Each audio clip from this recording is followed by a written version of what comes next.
Good evening students. I hope सब बहुत अच्छे से अपने घर में लॉकडाउन का पालन कर रहे होंगे। ये जो लॉकडाउन खुला है, अब ये जो चौथा लॉकडाउन है, ये प्रॉपर लॉकडाउन नहीं है, लेकिन ये इस कंडीशन में खुला है बिकॉज इकोनॉमी बहुत लो लेवल पे जा रही है, क्योंकि बहुत दिन से सब कुछ बंद है। लेकिन ये वाला जो लॉकडाउन है, इसमें कोई फोर्स नहीं कर रहा है आपको। ये आपकी मॉरल ड्यूटी है कि आप सोशल डिस्टेंसिंग बनाए रखें, चाहे आप मार्केट में जा रहे हो, कोई ज़रूरी काम से जा रहे हो या कहीं भी जा रहे हो। अननेसेसरली भी इधर उधर ना घूमें, क्योंकि ये वाला जो मॉरल रिस्पॉन्सिबिलिटी वाला है, इसमें ज़्यादा गलतियाँ होंगी। बाय फोर्स तो we were force to stay at home, but ये वाला जो चौथा लॉकडाउन है, ये थोड़ा सा ज़्यादा रिस्पॉन्सिबिलिटीज़ के साथ है। इसमें ज़्यादा कॉम्प्लिकेशंस हो सकते हैं, केसेस भी और बढ़ सकते हैं, जैसे आए दिन हम कुछ ना कुछ सुन रहे हैं। तो बी सेफ, बी केयरफुल। कहीं बाहर भी जाओ तो मास्क और हैंड सैनिटाइज़र अपने साथ रख लेके जाओ, ऐसे ही मत घूमो इधर उधर। और अननेसेसरली तो बिल्कुल मत निकलो। पढ़ाई करो अपने घर में आराम से, सारे वीडियोस आपको अवेलेबल हो रहे हैं ऑनलाइन ही, तो अब कहीं बाहर जाने की तो ज़रूरत ही नहीं है। अपना घर में पढ़िए, आराम से रहिए। चलिए, but stay safe, stay home. Okay students, safe रहोगे तो ही बोर्ड एग्जाम भी दे पाओगे। क्लियर? ओके, चलिए अब आगे चैप्टर कंटिन्यू करते हैं। प्रीवियस वीडियो में हमने राजकुमार शुक्ला के साथ गांधी जी वहाँ चंपारण चले जाते हैं, क्योंकि वो उनको वहाँ ले जाने आया था। और अब चंपारण जाके वो एक लॉयर के यहाँ जाते हैं, जो कि राजेंद्र प्रसाद हैं। पहले प्रेसिडेंट थे पार्टी के, उसके बाद कंट्री के। उसके बाद क्या होता है, let's have a look. So let's begin with the flamingo, page number 47। All the student get ready with your books and let's continue the video. Last paragraph है पेज नंबर 47 में। आई होप सब ready होंगे अपनी books और pencil के साथ। And fingers on lines please, जब आप पढ़ रहे हो तो fingers on lines, so that you can understand well. Gandhi decided to go first to Muzaffarpur. अब जब गांधी जी राजेंद्र प्रसाद के घर गए, वहां के जो सर्वेंट्स थे और वहां पे जो अनटचेबिलिटी वाला एटीट्यूड उन्होंने ऑब्जर्व किया, तो उनको ये समझ में आ गया था कि समस्या सिर्फ पॉलिटिकल नहीं है, और भी है, और भी बढ़ के समस्या है। तो और उसके ऊपर ये जो राजकुमार शुक्ला है, ये इलिटरेट है। ये मुझे चीज़ों को इतने अच्छे से समझा नहीं पा रहा है कि यहाँ पे क्या कंडीशन है क्या नहीं है, जो कि मुझे कोई पढ़ा लिखा इंसान समझा सकता है। हो सकता है राजेंद्र प्रसाद उनको मिल जाते तो उनकी प्रॉब्लम वहीं सॉर्ट आउट हो जाती, लेकिन वो मिले नहीं।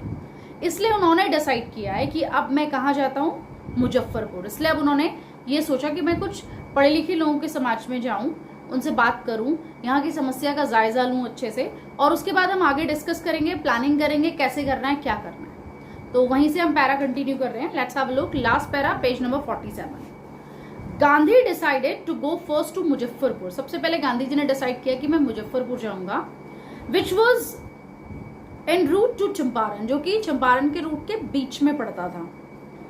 To obtain more complete information. Obtain means पाना, प्राप्त करना, हासिल करना, ताकि और ज्यादा कंप्लीट इन्फॉर्मेशन मिल जाए अबाउट कंडीशंस, उन कंडीशंस के बारे में that Shukla was capable of imparting. Imparting मतलब होता है देना, गिव, यानी कि जो शुक्ला मुझे इन्फॉर्मेशन, कंप्लीट इन्फॉर्मेशन नहीं दे पा रहा है, वो कंप्लीट इन्फॉर्मेशन मुझे कुछ और मिल पाए, इसीलिए वो मुजफ्फरपुर गए। टू ऑब्टेन मोर, ताकि वो और इंफॉर्मेशन ऑब्टेन कर सके अबाउट कंडीशंस की वहां पे क्या कंडीशंस है, बिकॉज शुक्ला वो काम, वो इंफॉर्मेशन नहीं दे पा रहा था जो जितनी उनको चाहिए वहां की प्रॉब्लम को सॉर्ट आउट करने के लिए। Clear? He accordingly sent the telegram to professor JB Kripalani. Accordingly, इसीलिए उन्होंने जेबी कृपलानी, जो कि एक प्रोफेसर थे आर्ट्स कॉलेज में मुजफ्फरपुर में, उनको एक टेलीग्राम किया। whom he had seen at Tagore Shanti Niketan school, जिसको कि उन्होंने देखा था टैगोर के शांति निकेतन स्कूल में। The train, turn the page students, the train arrived at midnight. Train जो है मिडनाइट, रात, आधी रात में पहुंची, और वो डे था 15 अप्रैल 1917 का वो डे था। Kripalani was waiting at the station. और कृपलानी जो है, जेबी कृपलानी, जिनको टेलीग्राम किया था गांधी जी ने, वो ऑलरेडी उनका स्टेशन पे वेट कर रहे थे। और किसके साथ थे? With a large body of students. कई सारे स्टूडेंट उनके कॉलेज के उनके साथ आए थे उनसे मिलने के लिए, गांधी जी से मिलने के लिए। Gandhi stayed there for 2 days in the home of professor Malkani. और एक दूसरे प्रोफेसर मलकानी थे, उनके यहाँ गांधी जी 2 दिन तक रहे। A teacher in a government school, और किनके यहाँ रहे? एक ऐसे टीचर के जो कि गवर्नमेंट स्कूल में टीचर हैं। स्टूडेंट्स, अभी बहुत इंपॉर्टेंट लाइन है, please underline, note down. It was an extraordinary thing in those days. अब यहाँ पे एक्स्ट्राऑर्डिनरी मतलब ऑर्डिनरी ना होना, असाधारण बात, एबव ऑर्डिनरी, आम बात नहीं थी, बहुत ज्यादा खास बात थी। क्या बात थी? इन दोज डेज, अब यहाँ पे दोज डेज को आप एरो करके लिखिए, द डेज ऑफ स्लेवरी, जब हम लोग ब्रिटिशर्स के गुलाम थे। उस टाइम पे किसी सरकारी टीचर के यहाँ रहना, सरकार किसकी है? ब्रिटिशर्स की, मास्टर्स वो लोग हैं, उनकी सरकार में या उनके अंडर वर्क करके हम एक ऐसे आदमी को घर पे रख रहे हैं जो कि सरकार के अगेंस्ट काम कर रहा है। Like just have a look, Gandhi commented, और गांधी जी ने इस बात पे कमेंट किया। किस बात पे कमेंट किया? It was an extraordinary in those days, मतलब these are the lines of quoted by Gandhi ji for a government professor, कि गवर्नमेंट प्रोफेसर के लिए। I am repeating again, government किसकी है? ब्रिटिशर्स की। To harbour a man, harbour मतलब keep, रखना, a man like मी। अब सबको पता था गांधी जी होम रूल की बात करते थे। होम रूल मतलब अपने ही लोगों का रूल हो, शासन हो, और उस टाइम पे हम लोग क्या थे? स्लेव थे ब्रिटिशर्स के। क्लियर? तो अब अगर हम किसी के गुलाम हैं और हम ऐसे इंसान को सपोर्ट करें जो हमें उस गुलामी से आजादी दिलाना चाहता है, या जिस सरकार के अंडर में हम काम कर रहे हैं उसके खिलाफ वो आदमी काम कर रहा हो, तो हमारे लिए भी खतरा हो सकता है। इसीलिए गांधी जी ने कहा, मैं प्रोफेसर मलकानी के घर 2 रात तो रुका, लेकिन उन दिनों, किन दिनों? दोज डेज, कौन से दिन? जब हम गुलाम थे। उन दिनों में एक सरकारी प्रोफेसर का मुझ जैसे आदमी को अपने घर पे रखना, to harbour a man like me, कोई साधारण बात नहीं थी। ये बहुत इंपॉर्टेंट कोटेशंस है, जनरली लॉन्ग आंसर्स में कोट किया जाता है ये। To harbour a man like me, एक ऐसे आदमी को हार्बर करना जो मैं हूं। इन स्मॉलर लोकेलिटीज, क्योंकि जो छोटी छोटी लोकेलिटीज थी, छोटे छोटे जो मतलब बहुत बड़े मेट्रोपॉलिटन नहीं, छोटी छोटी जो गांव या कस्बे वाली जो लोकेलिटीज थी, the Indians were afraid to show sympathy for advocates of home rule. जो वहां के जो इंडियंस थे छोटी लोकेलिटी के, वो डरते थे सिंपैथी दिखाने में। सिंपैथी मतलब दया या सपोर्ट दिखाने में, खास करके उनके साथ जो एडवोकेट करते थे। एडवोकेट मतलब तरफदारी करते थे या चाहते थे होम रूल, मतलब वो लोग जो होम रूल की बात करते थे या वो लोग जो होम रूल लाना चाहते थे, उनके लिए सिंपैथी शो करने में छोटी छोटी लोकेलिटीज के लोग बहुत डरते थे, कहीं उन्हें ब्रिटिशर्स आके पकड़ के जेल में न डाल दे या ले ना जाए अपने साथ, तो इसलिए वो इससे डरते थे और दूर रहते थे इन चीजों से। जनरली ये उनका सिस्टम था। The news of Gandhi's advent and of the nature of his mission spread quickly through Muzaffarpur and to the Champaran. लेकिन जो गांधी जी के आने की जो खबर थी वो बहुत जल्दी फैल गई, जैसे जंगल में आग फैलती है उसी तरह से। Gandhi's advent, advent means coming, Gandhi ji का आना, and of the nature of mission, और किस मिशन से वो यहाँ आए हैं। एक तो उनका आना ही बहुत बड़ी बात है, और उसके बाद किस मिशन के चलते वो यहाँ आए हैं। स्प्रेड क्विकली, वो बहुत तेजी से चारों तरफ फैल गई। थ्रू मुजफ्फरपुर में, एंड टू चंपारण, और उसके बाद पहले मुजफ्फरपुर और उसके बाद चंपारण, ये खबर सब जगह फैल गई।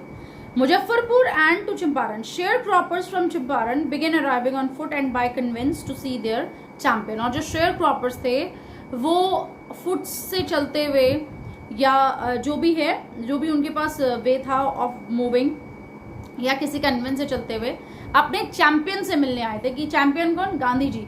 कि कोई ऐसा इंसान आया है जो उन्हें अपनी प्रॉब्लम से छुटकारा दिलाने वाला है। तो जैसे ही गांव में खबर फैली तो चंपारण और उसके आसपास के जितने भी गांव थे, जो भी थे, वहां से लोग आके गांधी जी से मिलने लगे, अपने चैंपियन को देखने आ गए। Muzaffarpur lawyers called on Gandhi to brief him. Muzaffarpur lawyers जो हैं called on Gandhi to brief him, कि उनको बुलाया उन्होंने कि ताकि उनको ब्रीफ करे। ब्रीफ मतलब बिल्कुल छोटे छोटे में समझाएं या फटाफट समझा दे कि यहाँ की समस्या क्या है या यहाँ के किसानों की क्या प्रॉब्लम है। उनको समझाने के लिए लॉयर्स उनसे आके मिले। दे फ्रीक्वेंटली, दे मीन्स लॉयर्स, वहां के जो लॉयर, और वो लॉयर कौन है? इंडियंस है वो लॉयर्स। दे फ्रीक्वेंटली रिप्रेजेंटेड, उन्होंने फ्रीक्वेंटली मतलब एक एक करके या बार बार रिप्रेजेंट किया peasants, group in the court, वो अब बता रहे हैं अपनी बात कि हमने कई बार इन किसानों की तरफ से केस लड़ा कोर्ट में, ठीक है ना, frequently represented peasants group in court, they told him about their cases, और उन्होंने बताया गांधी जी को कि हम ऐसे ऐसे इनके लिए केस लड़ रहे हैं, ऐसे ऐसे हम इनके लिए कोर्ट में जाके लड़ाई कर रहे हैं। एंड उसके बाद और भी क्या बताया कि दे reported the size of their fees, और साथ में ये भी बताया कि हम इनसे मोटी मोटी रकम भी वसूल करते हैं। फिर से रिपीट करूं, गांधी जी को आसपास के लॉयर्स वहां पे आके मिलने आते हैं और वो गांधी जी को बताते हैं कि हम इन शेयर क्रॉपर्स के लिए कोर्ट में केस लड़ते हैं और साथ में उनके केसेस लेते हैं और साथ में कितनी फीस इनसे वसूल करते हैं, ये सब कुछ बताया। Clear? Gandhi chided the lawyers for collecting big fee, chided मतलब डांटना डपटना, उन्होंने लॉयर्स को डाला, किस लिए डांटा, ताकि वो इतनी मोटी मोटी फीस उनसे क्यों लेते हैं। He said I have come to the conclusion, उसके बाद गांधी जी कहते हैं कि मैं कंक्लूजन पे पहुंचा हूं। क्या कंक्लूजन है? That we should stop going to the law courts, कि अब हम लॉ कोर्ट्स बिल्कुल नहीं जाएंगे क्योंकि वहां जाके कोई फायदा तो है नहीं। Taking such cases to the courts does little good, क्योंकि वहां जाके थोड़ा सा ही फायदा होगा अगर होगा भी तो।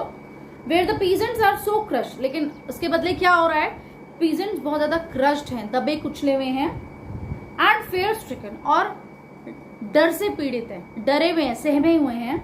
लॉ कोर्ट्स आर यूजलेस, मतलब ऐसे पीजेंट्स को कोर्ट में ले जाना जो कि खुद डरे हुए हैं, सहमे हुए हैं, तो इन ऐसे डरे हुए लोग अपना केस क्या लड़ पाएंगे, तो ऐसे लोगों को कोर्ट में ले जाने का कोई फायदा नहीं है। The real relief for them is to be free from fear, underline this quote, that is also very important. According to Mahatma Gandhi सबसे बड़ा रिलीफ इनके लिए ये होगा कि सबसे पहले इनको उनकी डर से आजादी दिलाई जाए, ये सबसे जरूरी है, तभी जाके अपने पैरों पे खड़े हो पाएंगे और अपने लिए खुद लड़ पाएंगे। So here the time is limiting us, students. That's all for today. Thank you very much for watching the video. Stay safe, stay home. Bye bye.